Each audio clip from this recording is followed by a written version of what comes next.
Yes, yes. Yes, yes, ladies and gentlemen. You see the hat. You see the swag. You see the ambiance. You You see the see it. ambiance. You see it. You feel It's the visible. ambiance. You can see, yeah, it is. You see the whole feng shui over here with me. Excuse the hell It out of me, is. sir. Turn your microphone on, sir. Uh yeah, you should. Excuse the hell out of you. You said many things. Over the course of It this past 2 years, really. is Really really over the unfortunate course right now. of our friendship, have you said many things about my The team. the My only team. way that this works out well for me is I will consider the least likely option. That would be TCU winning it all. And I think there's less than a 1% chance that could happen. Well, they got to get past Michigan. But I mean, we'll get into that. Tell me, did you watch the SEC championship game? Since we here, I Yes, didn't. I I didn't. We'll surely get did. into it more in depth in And Monday Night Raw. But you tell me, this this is a lot of things. Number one, this is the most discouraging thing I've ever seen, I think, in my entire life. what's discouraging? Go ahead and show the clip, man. Oh, you talking about that? I just put on my glass. Tell me how much you were impressed Man, by it's this so right here. disrespectful to just grab a man and just put him on your hip like a small child. He and just throw a finger in the air like, "Oh, we are number one," and your quarterback, he's right here. Don't worry about it. Look at this. We got him. We got him. We got the championship, and we got him. Y'all can go to hell on home. I don't like. You got to punch him. You have to, and we don't promote or condone violence, So but you got to punch that man in his face. So for those He's that are taking. listening and that are not actually watching, we are talking about the SEC championship with number 88, the best defensive lineman for the past 2 years that the Georgia Bulldogs have had, the best defensive lineman, including all of those defensive players and linemen that went to the league and were first in the draft and all of that last year. This guy, Jalen Carter, number 88, is probably the best defensive lineman that Georgia has had over the past 2 years by far. And he did this. He picked up Jaden Daniels. He didn't. When I say picked up, y'all, he went in for this. He went in and was about to sack Jaden Daniels for a loss. But instead of slamming him down and getting a penalty or even just laying him gently on the ground, he just picked him up like a toddler. And you can attest to this. I put it immediately in the group. I said, hey, because I was talking about something else. I wasn't even worried about the game. It was once it became 21-7, I said, oh, y'all go ahead and pack this one up. This is when I turned my television off. I knew I was in the wrong place at the wrong time when this happened. When he picked him up off the ground? No, I said, nope. I said, I'm turning my TV. I put it in every group that I'm in. I cannot stand here. You can't scoop that man up like a little baby like that and then just throw your finger in the air for being number one. Look, and he's helpless.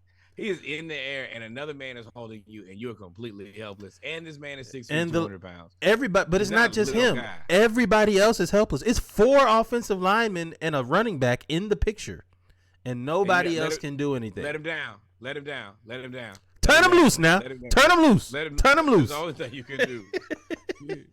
All right, put him down now. Put him, because what else you gonna Fight's over. Fight's over. When I get ready. I think that's when the commentators. I think all of the because. I think this was right after Georgia had got the blocked field goal for the touchdown, and then they got the interception. And this was the drive after that. This was so disheartening for everybody else in purple and gold. It was so disheartening. I know. And Jaden Daniels actually left the game after this. He said his ankle was hurt, which it was. His ankle was hurt, but his pride was hurt too. That pride. And I said, you know what? Game over with. They held him like, nah, dog, you good. You safe. For another man to hold you like that and tell you safe. Boy said, you the SEC trophy. You look like a game. You know, like when you hunt deer, or there's people hunt deer or go fishing and get like the big fish or something, they hold it up. Hey, bro. Like you look like you You look like a Don't little hold me duck like hunt. that. You look like little dog. Look like duck hunt. I will put out a cease and desist on every one of these that ever got printed. Do Can't do do do this do to me. do do do do do. Holding me up here in the air like this. Oh This is man! detrimental to my existence. This is that. And you, Hey, hey, man. what is that? Hey, let him down. Bellheimer. Let him down. Look at him. Let him Help! down. Help! Help! No, 72. You need to go I'll ahead and push leave you that. down, Come over if The you fact want that to. they froze framed this. And don't put my family's name there. Do not put my family's name there. And don't have me on his hip like that. With All the of this score is- at the bottom. With the score at the bottom. This is sticking with me for the rest of my no. Into all of this, cease and desist, NIL deal, whatever you want to do. This has to stop. So you were Immediately. impressed by this feat of strength. This is show of yes. show of disrespect. As much as I hate you guys, the disrespect was so good that I was like, he deserves it. To me, look at the man. To me, that's His Jalen feet Carter are swinging. solidified himself as the top defensive player taken overall. His feet are swinging like he's at Boogaloo. Yeah, Like this he is on the- terrible. Like he on a swing, shot in. That boy at the gym. That's how you Put picking me- up your kid put away me from the down, playground. yo. Come on, Put time me to go down, home now, yo. Jaden. It's time to go home, Jaden. All right, but in other football news in the pregame, y'all know how it is, man. We like to talk about a whole bunch of stuff in the pregame. Shamming and scamming. What do we have? We have Pat Macafee, who credits his entire start because Pat McAfee would not be Pat McAfee, or at least to the extent that he is, without being first in NFL punter and apparently holder. Asked me, I don't know if it was via phone or during a workout, something happened. He was like, you know how to hold if we were to draft you to punt, right? And nobody was looking for me to punt. So I was like, absolutely. Yeah, I absolutely know how to do that. And I'd never done it in my entire life. So then I get drafted. Vinatieri knows that I was a kicker in college. He calls me the day after. He goes, have you ever held before? I'm like, Vinny, I got to tell you this. I lied right to Mr. Burns. By that point, I'd already been drafted. So our first conversation was like, congratulations. And then he was very mad at me. And then he sent me to a holding camp in North Carolina with Ken Walter, the guy who held for him in New England. Yeah, I went to like a boot camp. That is funny. Number one, yes. Lie on your resume. Get the job. Figure it out. Number one.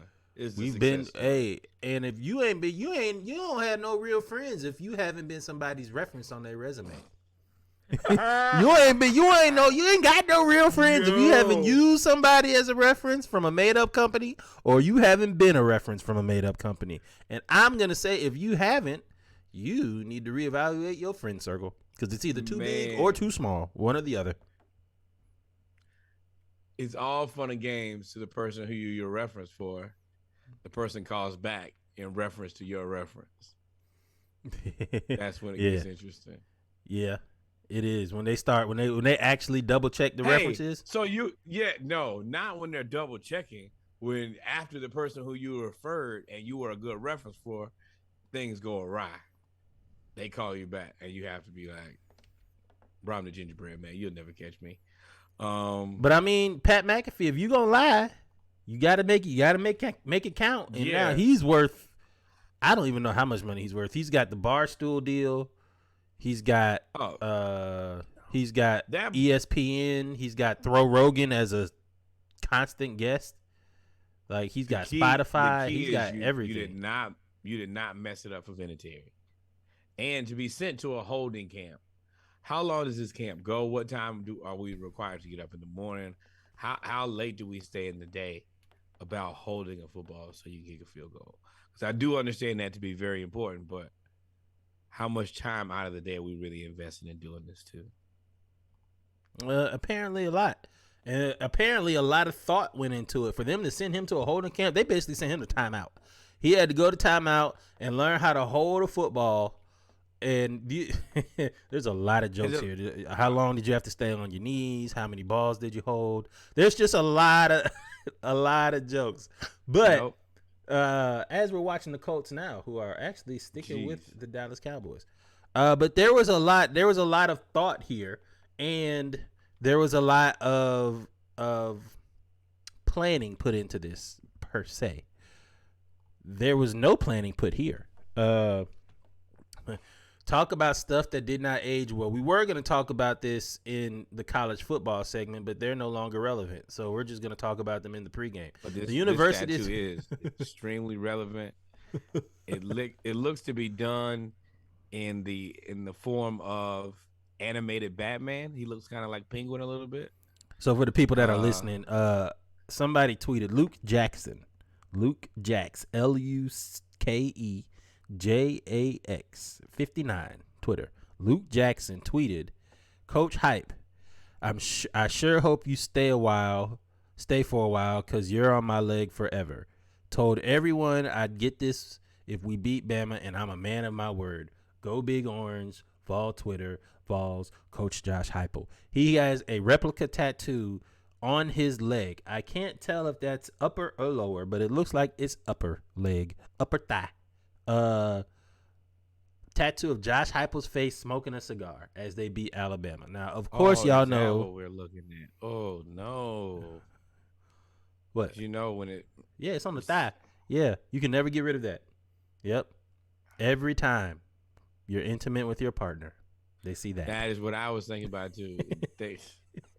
She's really gotta care about you to look at that, boy. Jesus, it's terrible. Hey, so he has this tattoo of Josh Heupel on his upper thigh because he won a bet or lost a bet. I guess he said if Alabama wins, if Tennessee beats Alabama, I'll get Coach Heupel tattooed on my leg. And then they subsequently lost 2 games and got boat raced by Georgia and South Carolina. So this did not age well, or it could, depending on if Josh Heupel has to win next year. Can win next year. Yeah. Also, don't get a tattoo of a guy with a cigar in his mouth. It's not gonna age well. This when that fades, what is going? Yo, just so bad. Oh, And I wonder how he feels about this. Big mad. That shit ain't finished healing. No, I'm talking about. I wonder how Josh Heupel. You kind of commandeered my face, bro, and just decided to put it on your innards. I'm kind of good on that. I would rather not, bro. I mean, not where I would want to be. I mean, what are you gonna do? What are you gonna say? You're gonna do it. What are you gonna do? I mean, there's not a lot you can say, but you can still not be happy about it. I would be very unhappy. I'm pretty sure the feelings are null and void when you decided to get the tattoo. I don't care how you feel. I don't think so. I don't think you asked permission to get him. I don't know. But again, SEC fans are rabid, and as a married person, can you do that? With this? Yes. Get another man's face tattooed on my body? I don't think any person in a marriage can do that. Man or woman. Man or woman. You cannot get another person's face outside of the family tattooed on your body. You can't do it. Now, if they're inside of the family, probably immediate. And that's normally when something happened. But I ain't about to just get no man's face. He ain't never met this man. I know for a fact Luke Jackson ain't never met Josh Heupel. And you got Josh Heupel face tattooed on your body. Suppose Josh Heupel go and lose 150 pounds. What if you go lose 150 pounds? Now you just got a random man face tattooed on your body because he's not going to look the same. I have a deal for you. I feel like if and only if the University of Georgia wins the national title, you should get Herschel Walker tattooed on your thigh. Get him tattooed on my balls. That's what I would do. Herschel could be on my balls every day. I did not expect him to say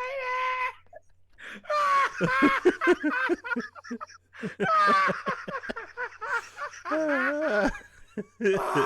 Ain't no way I'll get Herschel Walker tattooed in a respectable place. No podcast. Tattoo on my balls, you know. Oh my god. Yeah.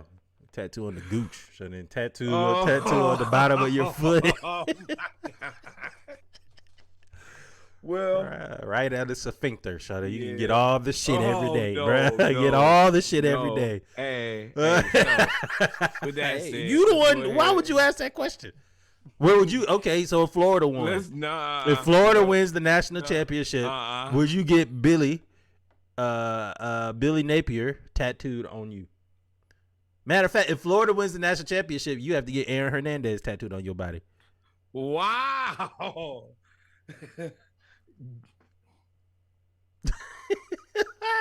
And you can't say the places I said because. See, first of all, it would have to be like. All right, let's get to the Hawks, bro. The Falcons. Hell, we talking about the Braves.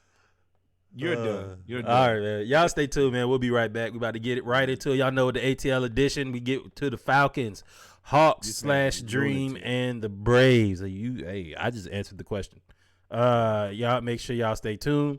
We'll be right back. Thanks for tuning in to the pregame episode 80 of the Splash Cast. We'll be right back. Like, follow, subscribe.